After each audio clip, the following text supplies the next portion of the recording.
सद्गुरु साईनाथ महाराज की जय।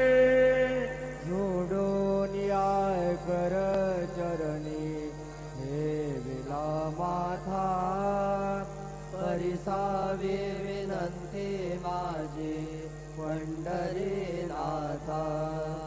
असो नसो भाव आलो तुझी आठाया, कृपा दृष्टी पाहे मजकडे सद्गुरु राया।